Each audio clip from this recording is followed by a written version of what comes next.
સ્વામિનારાયણ હરિ સંવંત 1876ના માગસર સુધી પંચમીને દિવસે શ્રીજી મહારાજ શ્રી ગઢરામતી દાદા ખાચરના દરબારમાં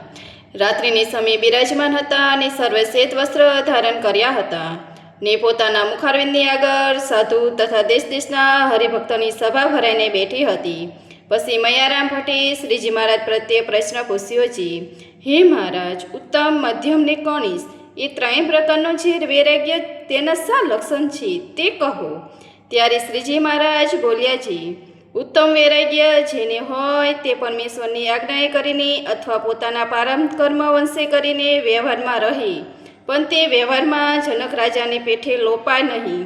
અને શબ્દ, સ્પર્શ, રૂપ, રસ ને ગંધ એ પંચ પ્રકારના જે ઉત્તમ વિષય તે પોતાના પ્રારબ્ધાનુસારે પ્રાપ્ત થાય તેને ભોગવે, પણ પ્રીત્યે રહિત ઉદાસ થકો ભોગવે,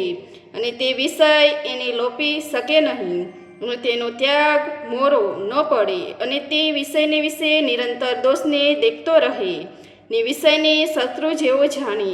અને સંત, શાસ્ત્ર અને ભગવાનની સેવા તેનો નિરંતર સંગ રાખે, અને દેશકાળ સંગ આદિક જો કઠણ આવી પડે તો પણ એને જેવી સમજણ તે મોડી પડે નહીં. અને ઉત્તમ વૈરાગ્યવાળો કહીએ, અને જેને મધ્યમ વૈરાગ્યવાળો હોય તે પણ ઉત્તમ એવા જે પંચ પ્રકારના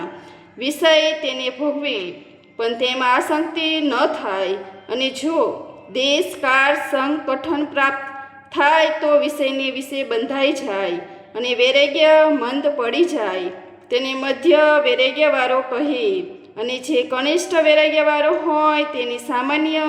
ને દોષેયુક્ત એવા પંચ વિષય જો પ્રાપ્ત થાય અને તેને ભોગવે તેમાં ન બંધાય, અને જો સારા પંચ વિષય પ્રાપ્ત થાય ને તેને ભોગવે તો તેમાં બંધાય, તેને મંદ વૈરાગ્યવાળો કહે. ઇતિ વૈષ્ણવ ગઢડા પ્રથમનું બીજું પૂરું થયું. સહેજાનંદ સ્વામી મહારાજની જય.